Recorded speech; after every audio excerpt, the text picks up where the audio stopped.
परमात्मा को पाने तथा उसका वास्तविक लाभ प्राप्त करने के लिए पवित्र बाइबल में प्रमाण है कि प्रभु ने मनुष्य को अपना ही स्वरूप बनाया। 6 दिन में सृष्टि रचकर 7वें दिन विश्राम किया। कुरान शरीफ में प्रमाण है कि हजरत मोहम्मद को खुदा स्वयं कह रहे हैं कि मैंने तुम्हें उस परमात्मा की महिमा बताने के लिए भेजा है। वो परमात्मा कबीर है जिसने 6 दिन में सृष्टि रची तथा 7वें दिन तख्त पर जा विराजा। उसकी खबर किसी बाखबर से पूछकर तो देखो।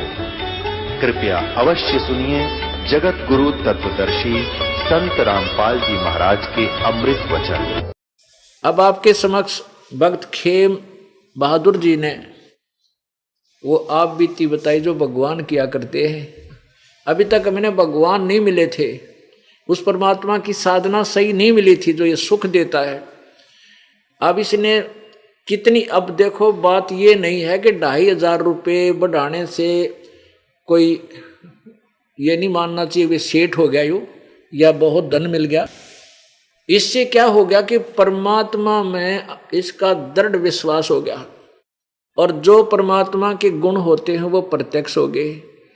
हम लूट के खसोट के इधर उधर से करके रिश्वत लेकर पैसा इकट्ठा करना की चेष्टा करते हैं और वो एक बालक बीमार हो जाए, घर का सदस्य बीमार हो गया, 2 लाख रुपये लाए गए, वो पैसा तो रहा नहीं क्योंकि भाग्य में था नहीं, वो रह नहीं सकता।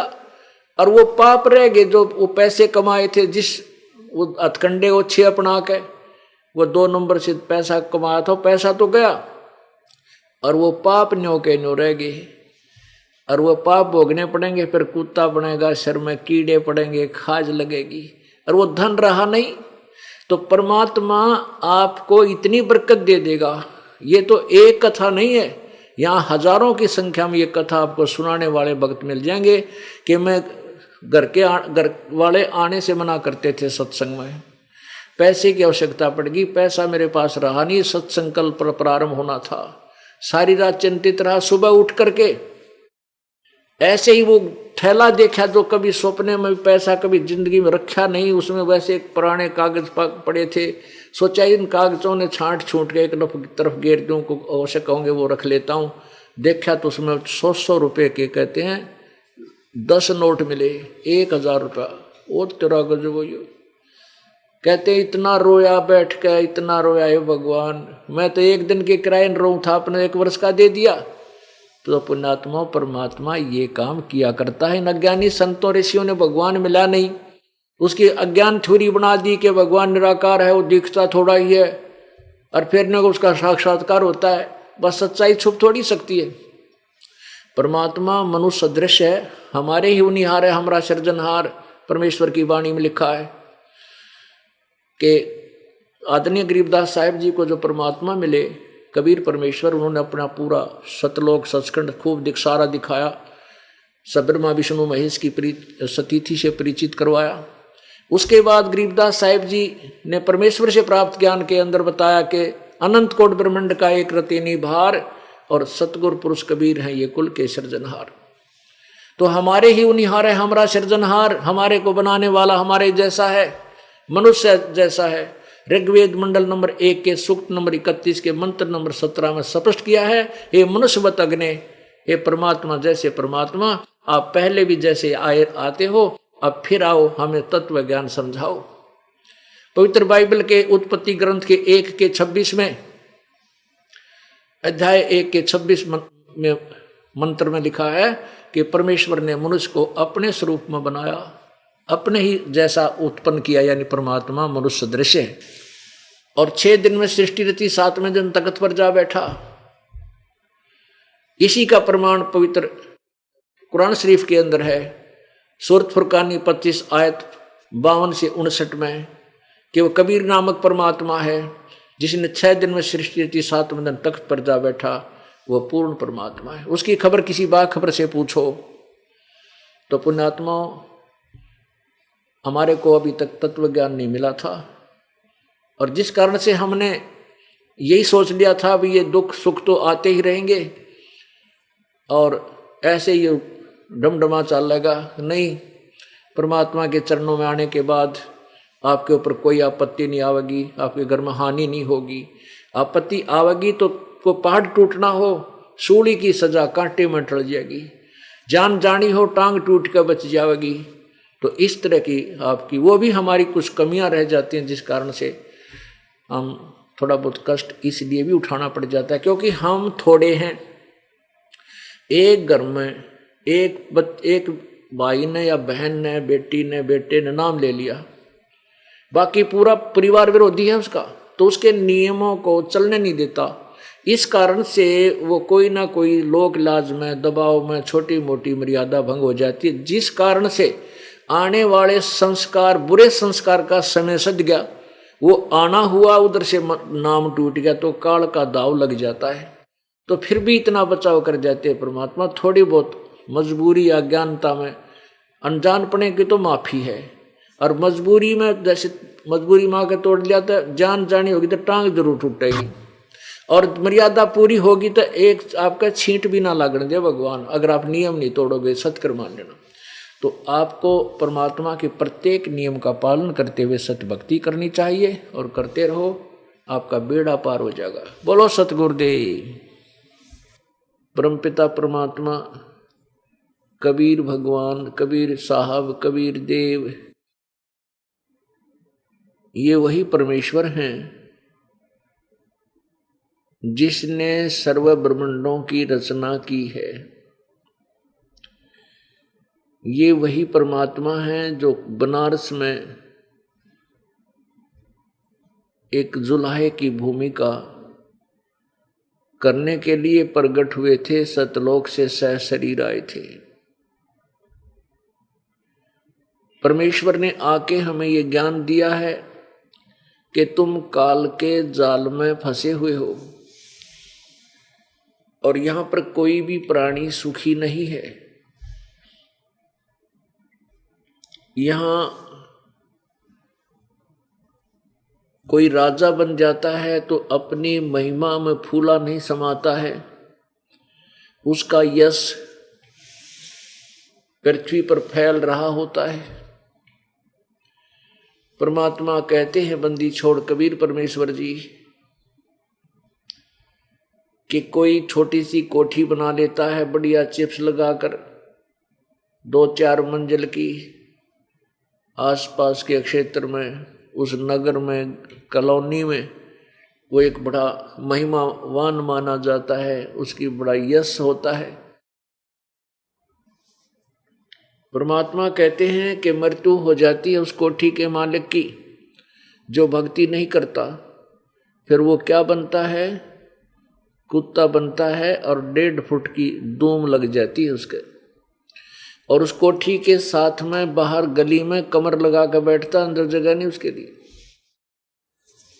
तो परमात्मा कहते हैं, बाढ़ में गया वो यश, कहाँ गई वो महिमा उसकी? आज कुत्ता बनकर गली में बैठा है।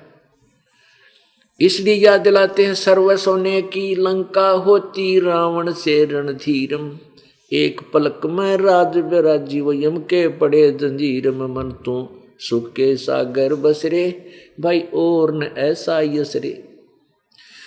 एक छोटी सी कोठी किसी ने बना ली, और आसपास के क्षेत्र में उससे बढ़िया कोई कोठी नहीं है, तो उसी को हम पता नहीं क्या मान बैठते हैं। परमात्मा कहते हैं, इस काल के लोक में सबकी बिरान माटी, सबकी दुर्गति है।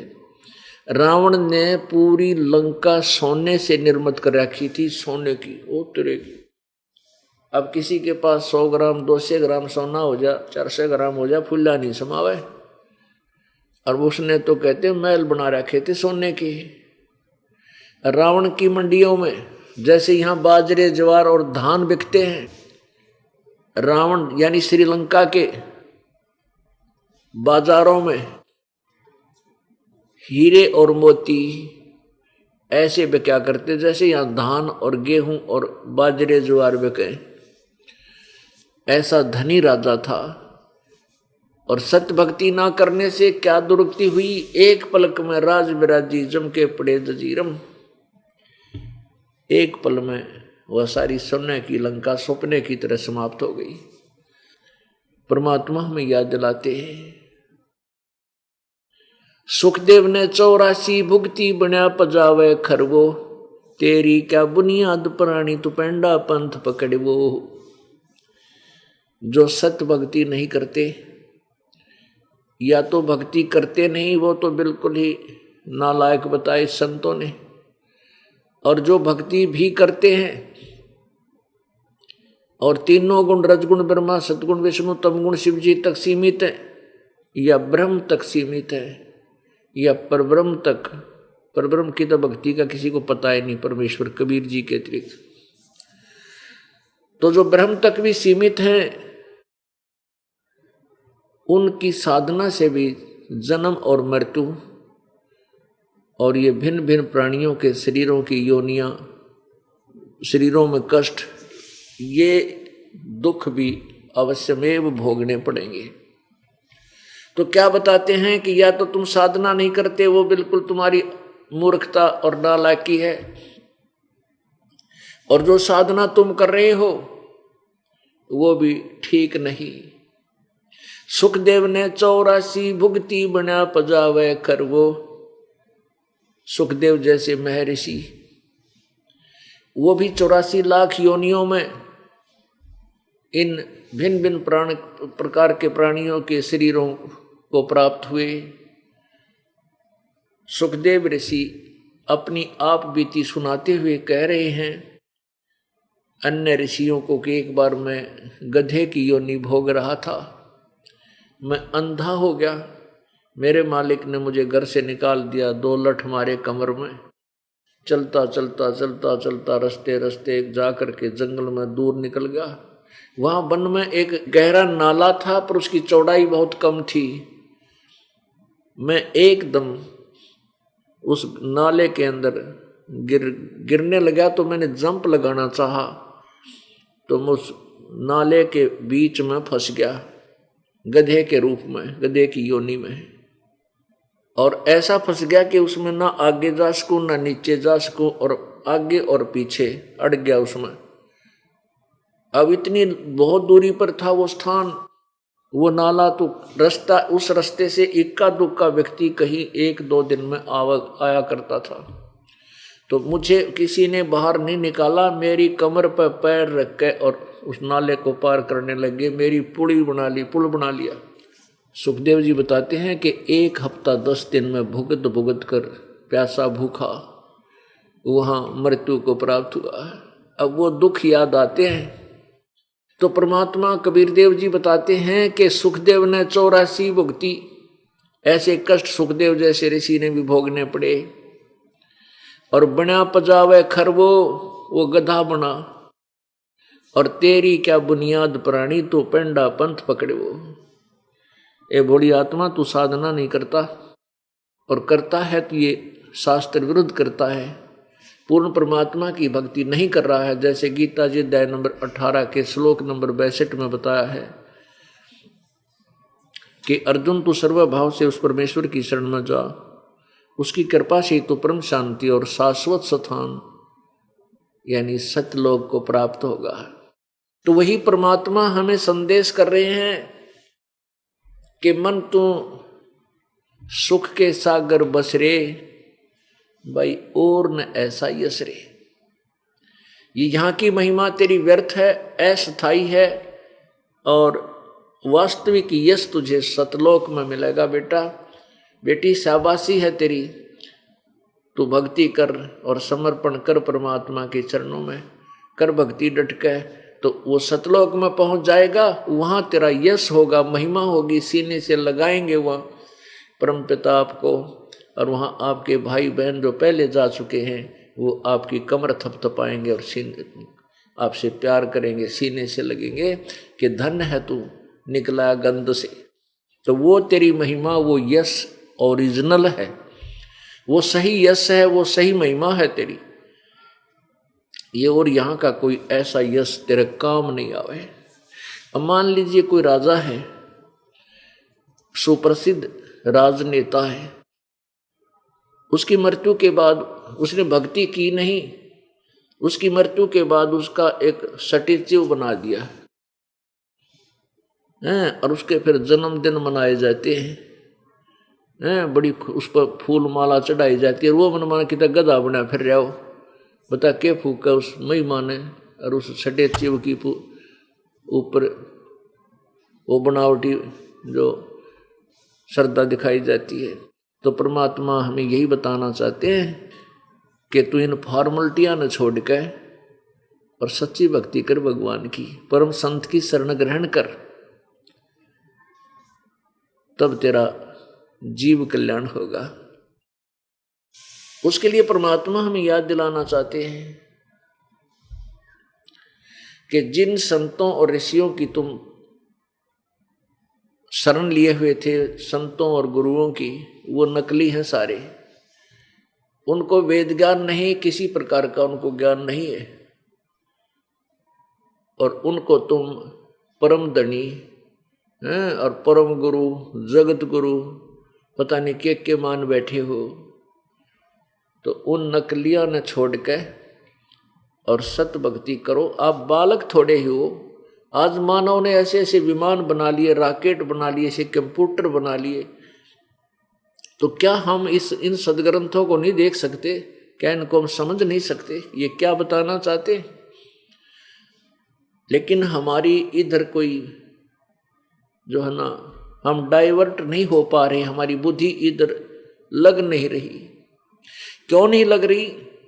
क्योंकि जो साधना करते हैं, गुरुओं को शरण में चले गए हैं, उनको कोई लाभ नहीं है, उनके किसी भी कर्म कर्तव्य व्यवहार में परिवर्तन नहीं है। तो जन साधारण ये सोच बैठे हैं कि जो ये भक्ति करते हैं ये भी न्योय दुखी, और ये बीड़ी पीवें, हुक्का पीवें, शराब पी लें, कोई आंट नहीं, नाचे कूदें, सारे फंड करें, फिर किसे भगत ये? तो पुण्यात्मा भगत वही होता है जो इस काल के द्वारा हमारी बनावटी जो सजावट है उसको नहीं करे। कहते हैं सच्चा भक्त परमात्मा के प्रति पतिव्रता की तरह रहता है, और कहते हैं पतिव्रता भाव नहीं या चूम चटक श्रृंगार, यानी सच्चे भक्त ने ये बकवाद अच्छी नहीं लगेगी, क्योंकि इसको पता है कि यहाँ क्या के ऊपर ये इस चाम की खाल ने कितना श्रृंगार लूं, या तो माटी है, 2 मुट्ठी राख है, जब इसको शमशान घाट के ऊपर फूंका जाओगे ढूंढा भी ना पाओ शरीर कहाँ था इतना सुंदर, और ये पहचान में नहीं आया किसकी माटी थी।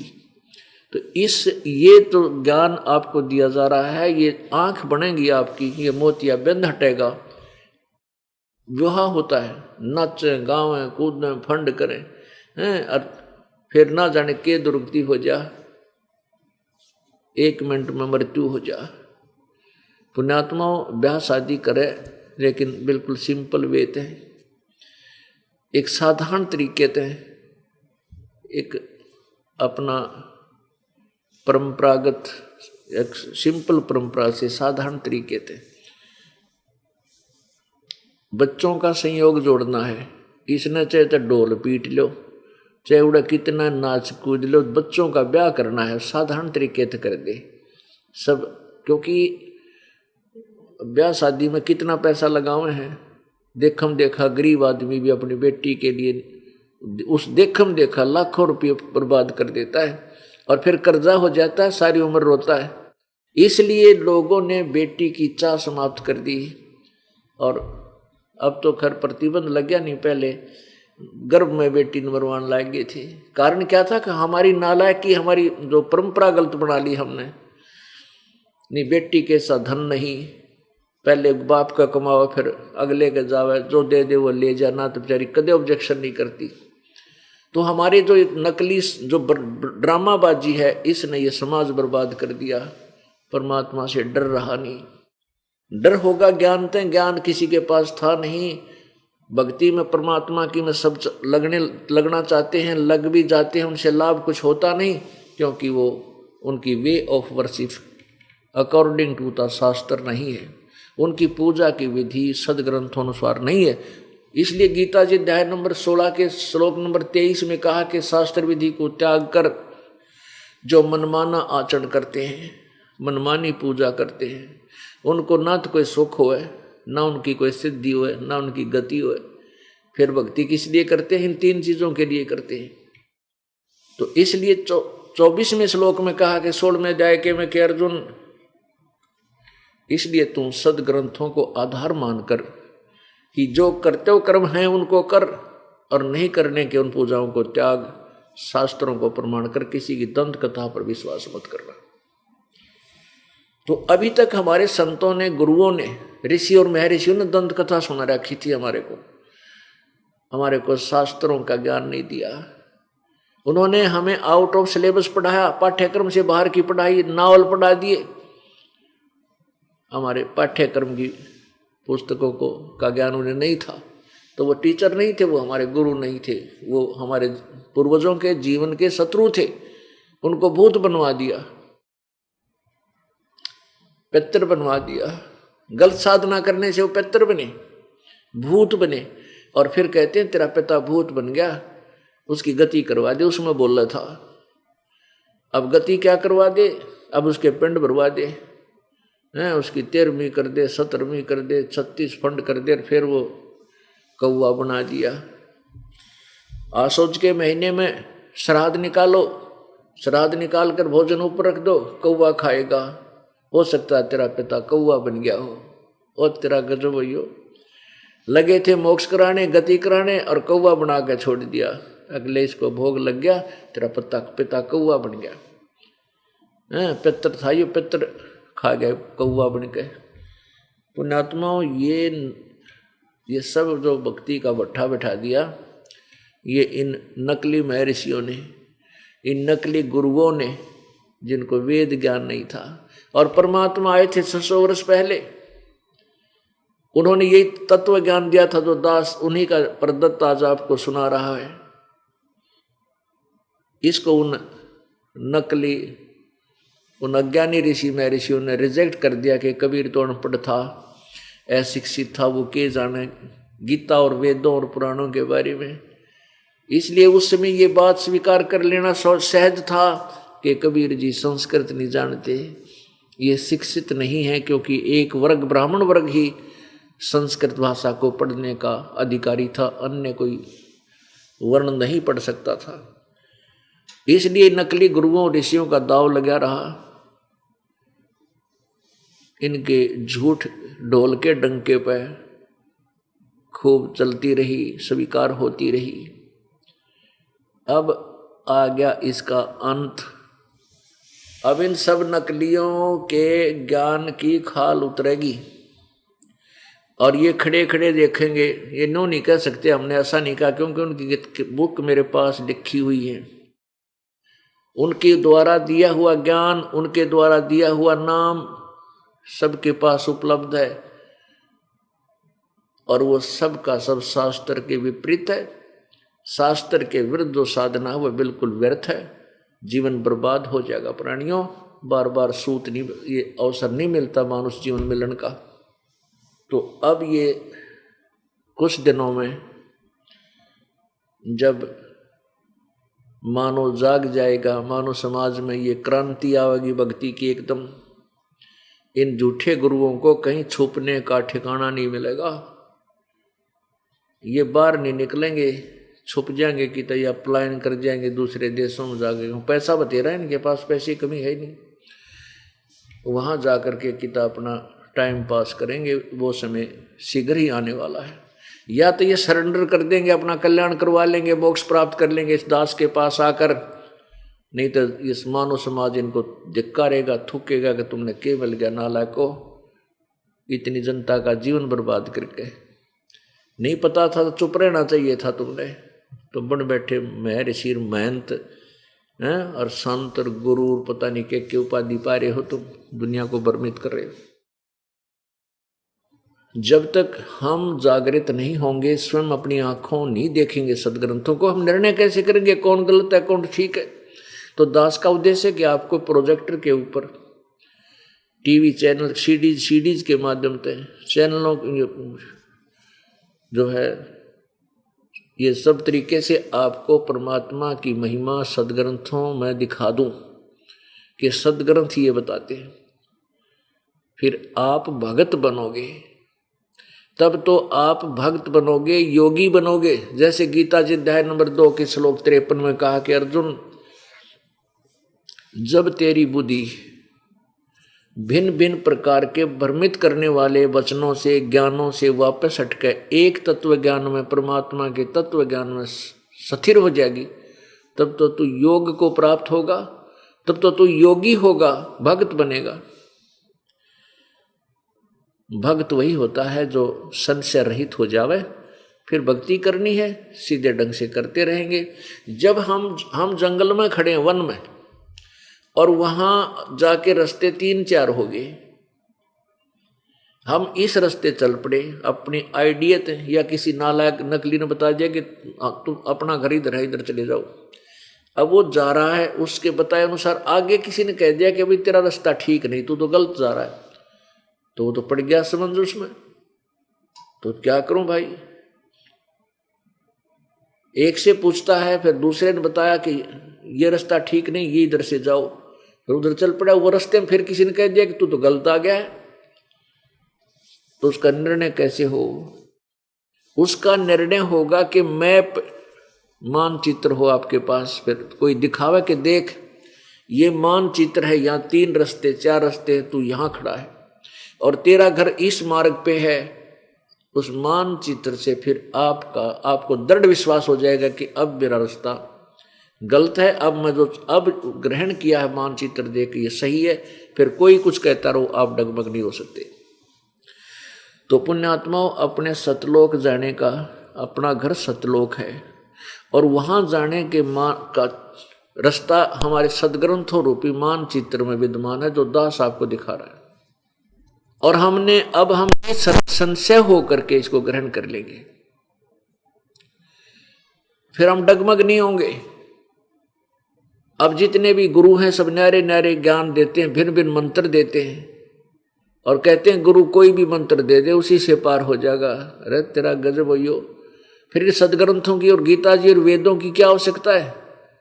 ये हमारे सदग्रंथ जो है, ये संविधान है परमात्मा का, इसी के अनुसार हमने चलना होगा, तभी हमारा कल्याण होगा, अन्यथा नहीं होगा। अब हमने परमात्मा पाना है, सतलोक चलना है, उस सुख के सागर में जाएंगे। यहां हमें कोई सुख नहीं है, ना सुख हो सकता। परमात्मा कहते हैं झूठे सुख को सुख कहे, ये मान रहा मन मोद, ये सकल चबीना काल का, कुछ मुख में कुछ गोद। ये सब काल आहार है, और इस झूठे सुख को हमने सुख मान लिया। तो परमात्मा कहते हैं यहाँ कोई भी प्राणी सुखी नहीं है। आपने सेठ बहुत सुखी नजर आते होंगे, आप किसी पैसे वाले के निकट जाओ, 1-2 बार उससे कोई मीटिंग करो, बैठो उठो बतलाओ, फिर वो देखना उसके घर में के कैर टूटा पाओगा, कितना कष्ट या मानसिक परेशानी या धंधे तो दुखी, पैसा बेशक है लेकिन और परेशानियों की गिनती नहीं। आपको सेठ सोचता है कि राजा बहुत सुखी, राजा को सपने में सुख नहीं हो सकता। ये तो हमने दिखाई देगा, उसके आगे पाछे जो है फौज चाले, सेना चले, सलूट मारे, पता नहीं कि राजी हो रहा है, पर राजा को स्वप्न में भी सुख नहीं होता। पुण्यात्मा, एक छोटे से परिवार का मुखिया अपने परिवार की व्यवस्था में कितना परेशान रहता है। राजा तो एक क्षेत्र का पिता हो जाता है, मुखिया हो जाता है, प्रबंधक होता है, कहीं कुछ हो रहा है, कहीं पर कुछ हो रहा है, वो कभी सुखी नहीं हो सकता। यही तो काल ने हमारी बुद्धि अड़ रखी है।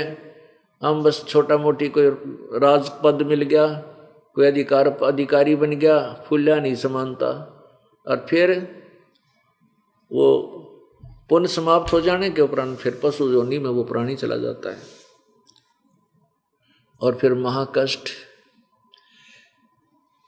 अब राजा सोचता है कि मैं तो कोई सुख नाम की चीज नहीं मेरे पास, देवता लोग सुखी होंगे, इंद्र सुखी होगा। इंद्र स्वर्ग का राजा है और इंद्र महादुखी। ओह, इंद्र महादुखी। क्योंकि आप ये इतिहास पढ़ कर देखो, पुराणों में कहते राक्षसों ने स्वर्ग पर आक्रमण कर दिया, इंद्र भी भाग गया, देवता भी भाग गए, युद्ध लड़ते लड़ते हार गए, चले गए। इंद्र पता नहीं कि छुप कर टाइम पास कर रहा है, बता के कर लेने का के सुख होया यो। और जब इंद्र पूरा अपना समय पूरा कर लेगा राज्य का, फिर उसकी मृत्यु होगी, मृत्यु बनकर होने के उपरांत वो गधे की योनि में जाता, डायरेक्ट सीधा गधा बनता है। तो पुण्यात्माओं फिर इंद्र के सुखी, इंद्र सोचता है कि ब्रह्मा विष्णु महेश सुखी हैं, मैं तो सुखी नहीं हूं।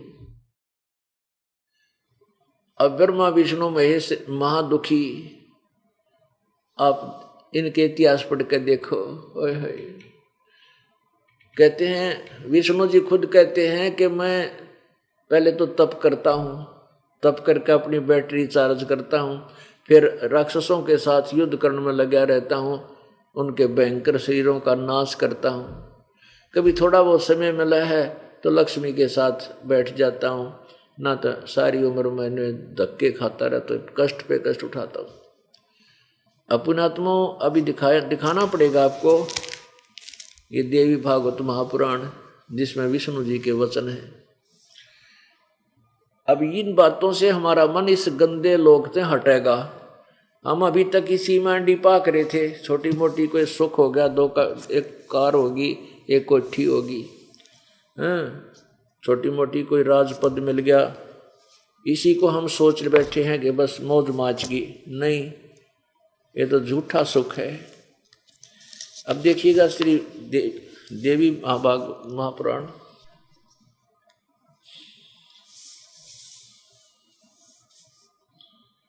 गीता प्रेस गोरखपुर से प्रकाशित है। यहाँ देखिएगा श्रीमद् देवी भागवत, संपादक हनुमान प्रसाद पोदार चिमनलाल गोस्वामी। और ये कहाँ से छपी है, प्रकाशक कौन है इसका? प्रकाशक है मुद्रक गीता प्रेस गोरखपुर, गोविंद भवन कार्यालय कोलकाता का संस्थान। ये है पहला सकंद, पृष्ठ नंबर 128 से प्रारंभ होता है।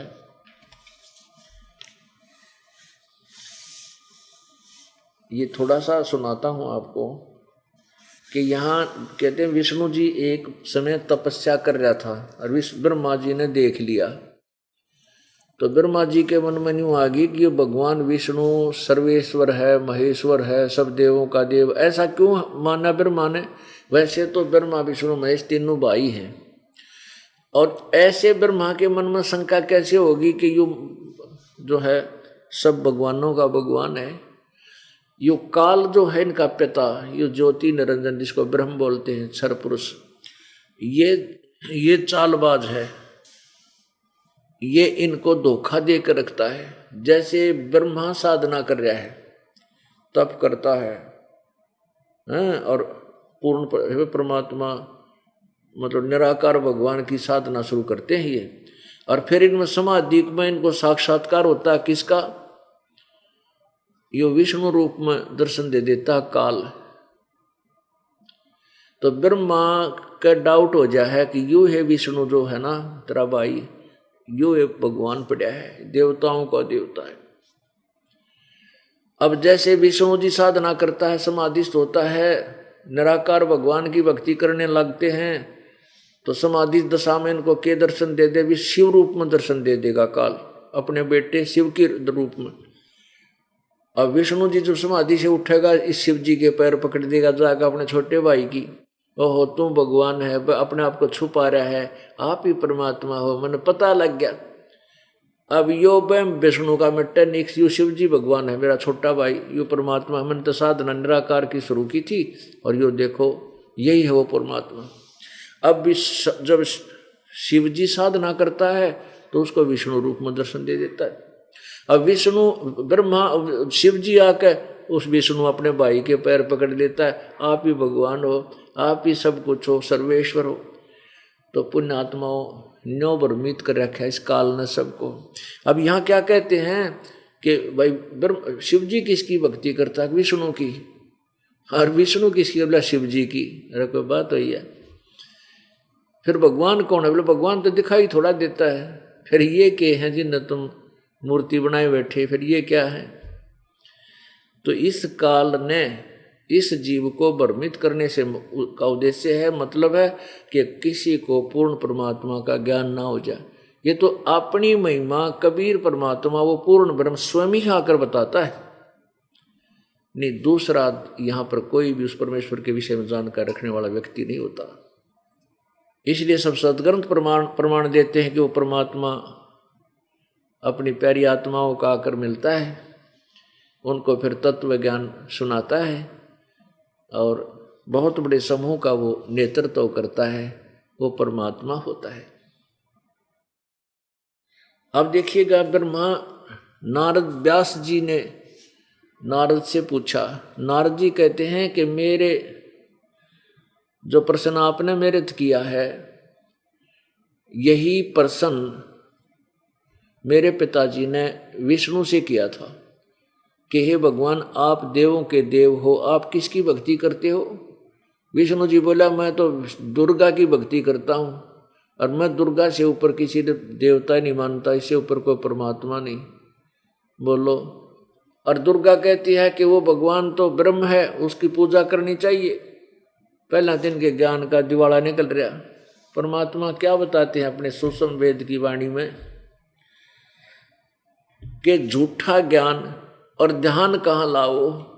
तुम समाधि लगाते हो 2.5 घंटे सुबह, 2.5 घंटे शाम ने, थारा ज्ञान ने नकली झूठा, तुम ध्यान की कहाँ लगाए बैठे हो? क्यों बहका दिए तुम्हारे को नालायक नकली गुरुओं ने? अरे झूठा ज्ञान ध्यान कहाँ लाओ? ये बात विदा चतुराई। तुम केवल एक चतुर बन गए हो, बनावटी बात बना के दूसरों को भ्रमित करते हो, वाद विवाद करने लग जाते हो, तुम्हारा ज्ञान न नकली, तो तुम भक्ति किसकी कहाँ ध्यान लगाए बैठे हो? अब देखिएगा, विष्णु जी कह रहे हैं, ये 29 पृष्ठ पे है। ब्रह्मा जी के पूछने पर श्री हरि उनसे कहने लगे, विष्णु जी बोले, ब्रह्मन सावधान होकर सुन, मैं अपने मन का विचार व्यक्त करता हूं। अब यहां जाओ नीचे।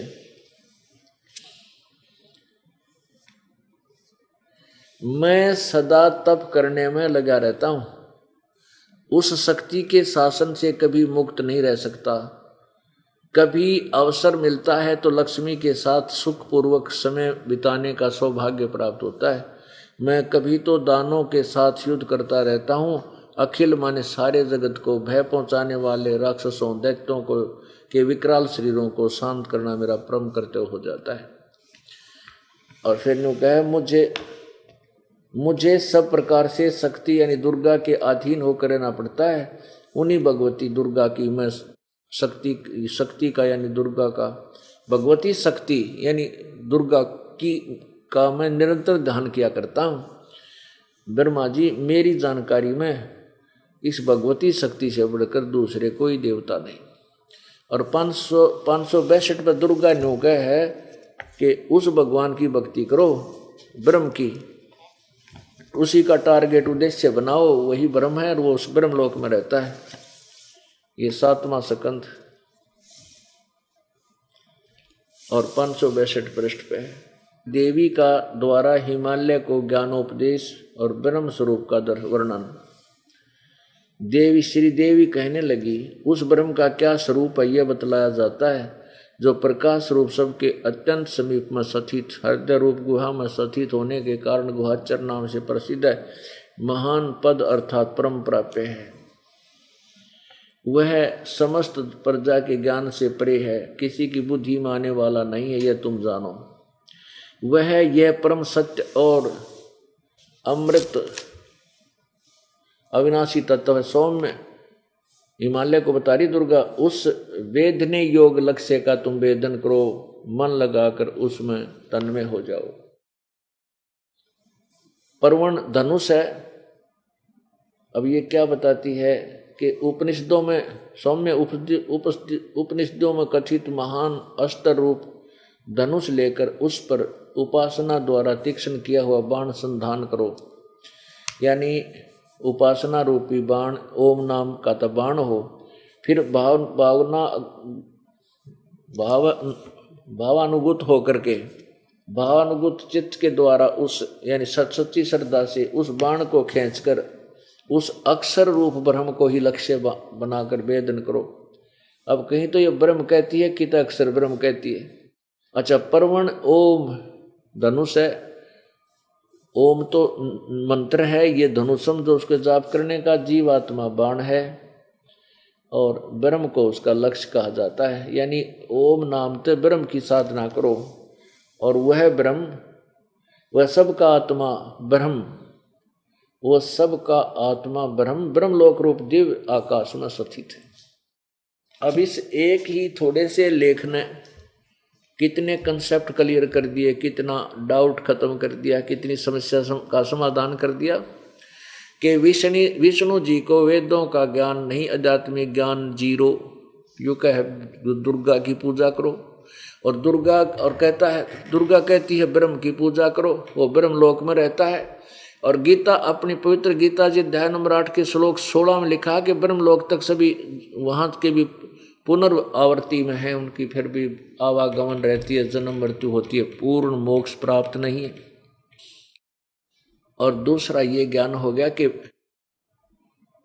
विष्णु जी भी महादुखी, सुख का सांस नहीं। और फिर यहाँ विष्णु जी श्री कृष्ण रूप में आए थे, कितनी दुर्गति मामा शत्रु हो गया, कदे जरा सिंह लाठी ठाका हुआ है, कदे चाणोर पहलवान आवा है लंगोट बांध के, कभी पूतना, कभी चाण कोई केशी, कभी काल्य वो नागा नरी सेना लेकर के,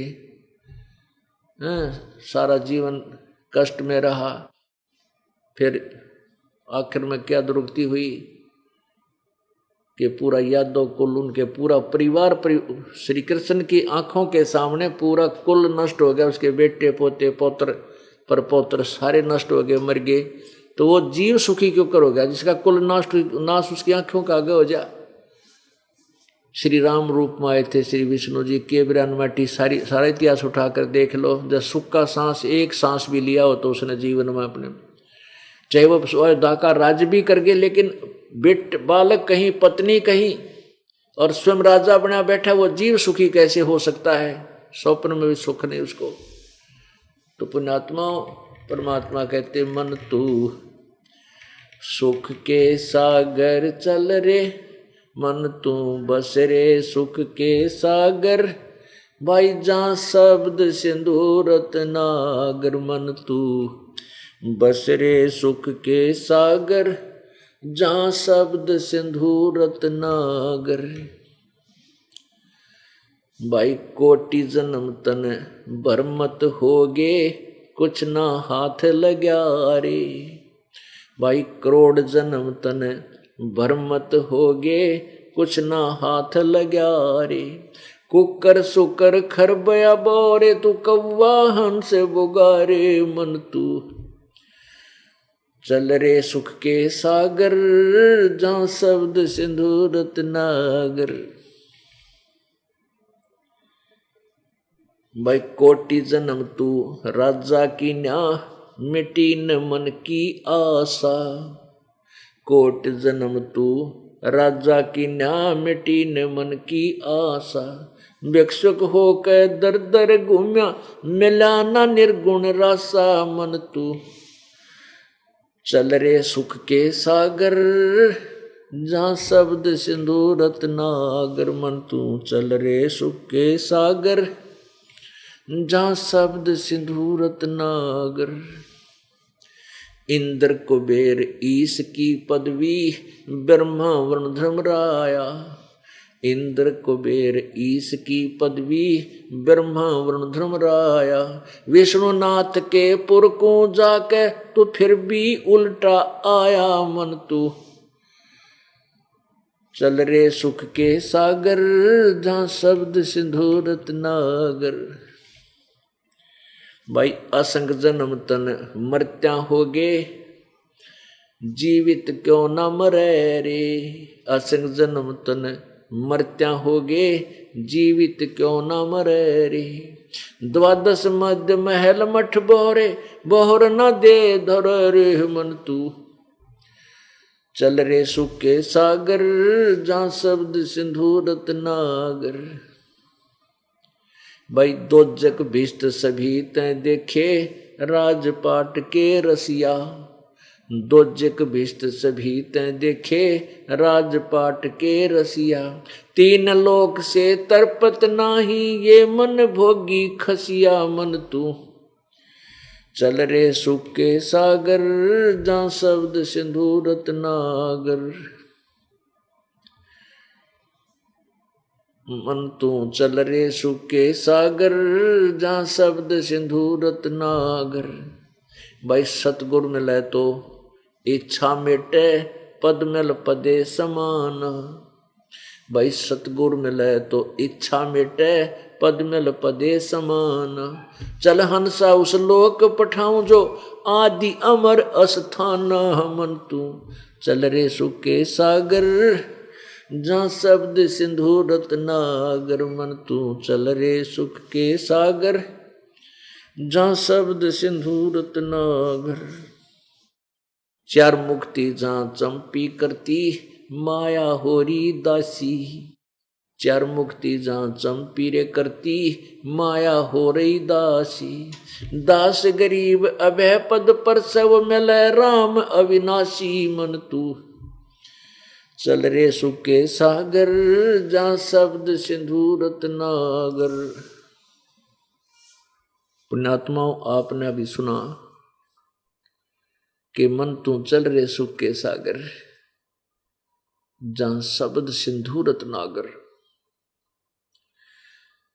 अब सुख सागर किसे कहते हैं उसको थोड़ा डिफाइन करते हैं, उसकी परिभाषा बताते हैं।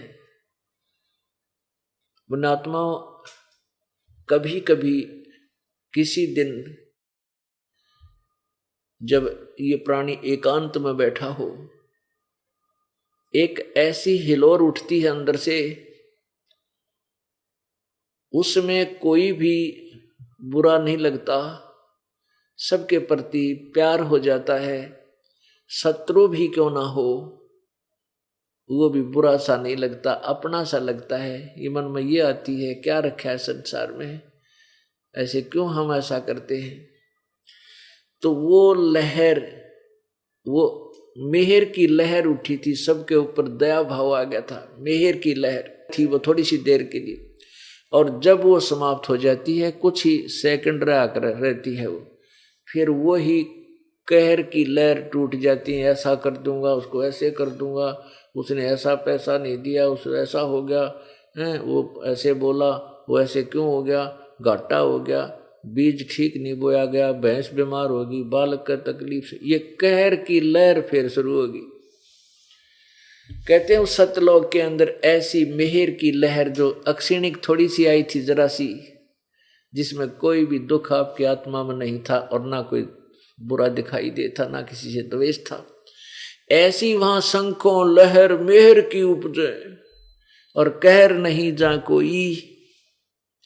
वहां कोई कहर यानी कष्ट नहीं, किसी प्रकार का दुख नहीं। कहर बोले घोर दुख नहीं। कहते उनको, उनके घर में तक कहर टूट गया, 3 मर गए एक्सीडेंट में, वो कहर होता है। कहते हैं शंखों लहर मेहर की उपजे और कहर नहीं जा कोई। दास गरीब अचल अविनाशी सुख का सागर सोई। अब वो सुख सागर है, सतलोक है वो सुख सागर। अब पुण्यात्माओं हम सभी सतलोक में रहा करते थे, और सतलोक से हम अपनी नालायकी से एक भयंकर भूल करके इस काल के जाल में आकर फंस गए। हम अपने पिता, अपने भगवान कबीर परमेश्वर से विमुख हो गए। हम कैसे काल के जाल में फंसे।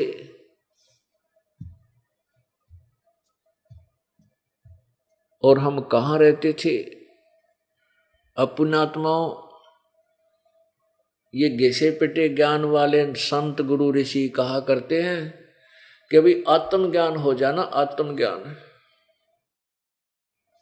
बस आत्मज्ञानी, आत्मज्ञान होना चाहिए। इनको आत्मज्ञान की परिभाषा का ही पता नहीं। आत्मज्ञान कहते किसे है?